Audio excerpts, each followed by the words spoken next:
Sahabat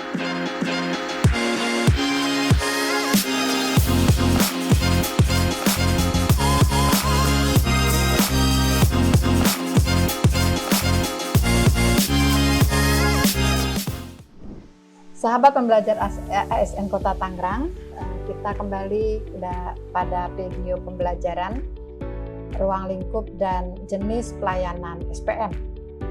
Di dalam SPM ada 6 bidang urusan yang di SPM-kan, yang sebagian substansi dari urusan itu di SPM-kan, yaitu pendidikan yang pertama, yang kedua kesehatan, yang ketiga pekerjaan umum, keempat perumahan rakyat dan kawasan pemukiman, kelima tentang ketentraman, ketertiban umum dan perlindungan masyarakat, dan 6 sosial.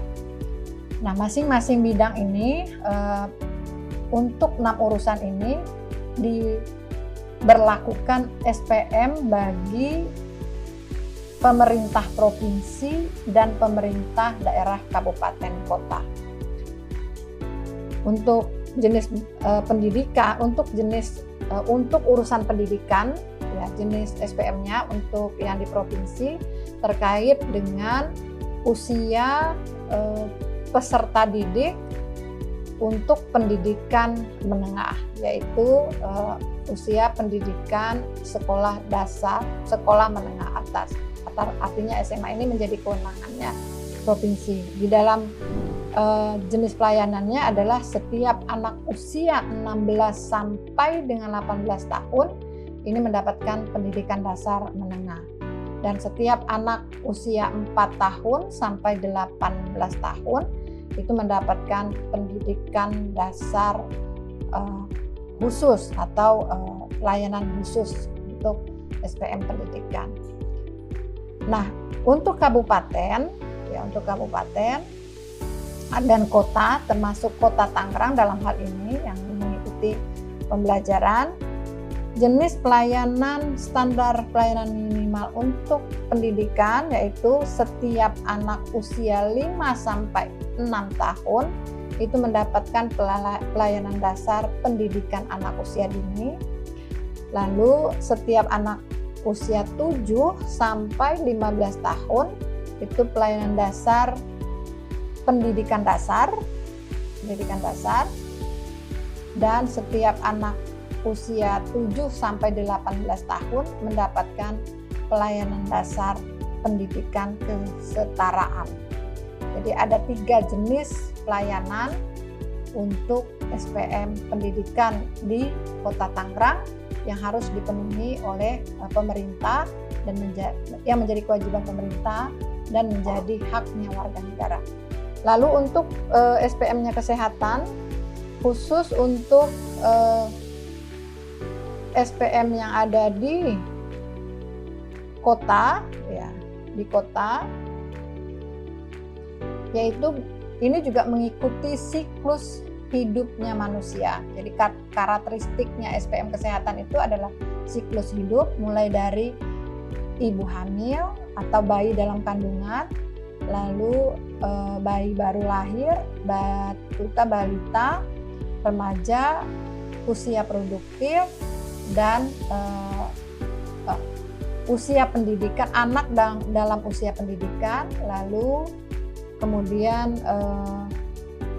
usia produktif, lanjut usia, lalu ada penderita hipertensi, penderita DM, diabetes mellitus, dan kesehatan orang dengan gangguan jiwa berat, lalu pelayanan kesehatan orang dengan TB, dan pelayanan kesehatan orang dengan risiko terinfeksi virus yang melemahkan daya tubuh manusia atau disebut dengan HIV.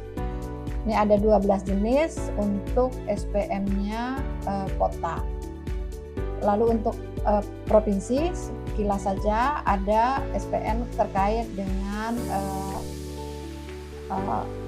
bencana kesehatan terkait dengan wabah yang terjadi di lintas kabupaten, dan ini menjadi kewenangannya provinsi. Lalu untuk SPM-nya PU yang ada di kota, yaitu pemenuhan kebutuhan, ada 2 jenis pelayanan. yaitu pemenuhan kebutuhan air minum sehari-hari dan penyediaan pelayanan pengolahan air limbah domestik. Ini untuk PU-nya. Jadi standar umumnya untuk penyediaan air minum minimal setiap orang mendapatkan 8 liter per hari untuk kebutuhan dasarnya. Lalu setiap warga negara itu terakses pada pelayanan pengolahan air limbah domestik. Ini untuk PU di kabupaten atau kota. Lalu untuk perumahan dan kawasan pemukiman, untuk kota yaitu penyediaan dan rehabilitasi rumah layak huni bagi korban bencana di kota. Lalu berikutnya fasilitas penyediaan rumah layak huni bagi masyarakat yang terkena relokasi yang terkena relokasi programnya pemerintah. Lalu untuk yang kota untuk SPM Trantibum ini pelayanan terkait dengan orang yang terdampak gangguan Trantibum akibat penegakan hukum atau akibat dari penegakan peraturan yang telah ditetapkan oleh Pemda. Jadi ketika ada orang yang terdampak, ada warga negara yang terdampak dari penerbitan perda, maka orang yang terdampak itu dia harus mendapatkan kenyamanan dan mendapatkan perlakuan yang tidak meresahkan bagi dirinya. Nah, inilah yang harus dijaga untuk pelayanan kepada masyarakat, terutama orang yang terdampak akibat penerbitan perda. Lalu warga yang menjadi korban kebakaran atau terdampak kebakaran untuk jenis pelayanan dasar, penyelamatan dan evakuasi korban kebakaran itu untuk SPM Trantibum Mas. Ada 3 jenis pelayanan di kabupaten atau di kota. Lalu untuk sosial, ini terkait dengan ada 5 jenis pelayanan, yaitu penyandang disabilitas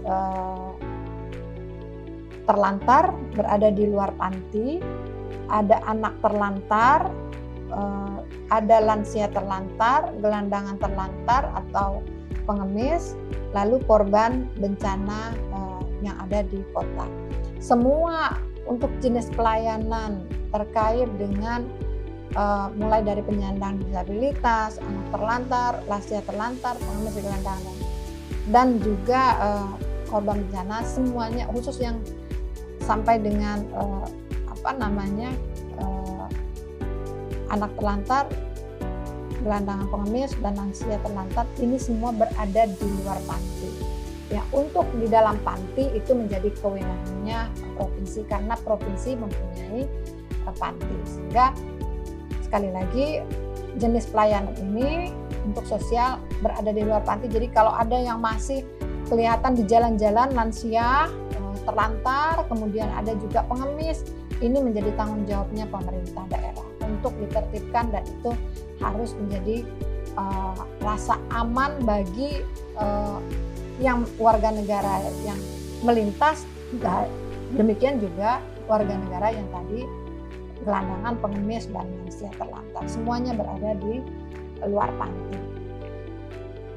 Sahabat pembelajar ASN Kota Tangerang, terkait dengan penjelasan indikator secara komprehensif, sahabat pembelajar bisa mengakses melalui masing-masing peraturan menteri terkait. Ya.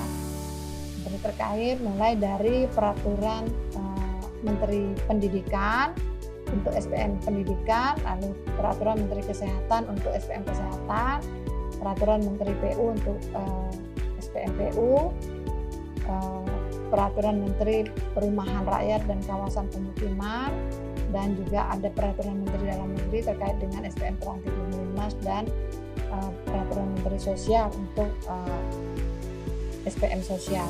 Nah, di dalam peraturan ini lebih teknis bagaimana diatur tata cara menghitung sasaran, menghitung target dan juga pencapaian indikator. Demikian untuk penjelasan ruang lingkup dan jenis pelayanan SPM. Ya, nanti sekali lagi bisa diakses melalui peraturan menteri terkait. Sekian, terima kasih. Kita sementara cukupkan.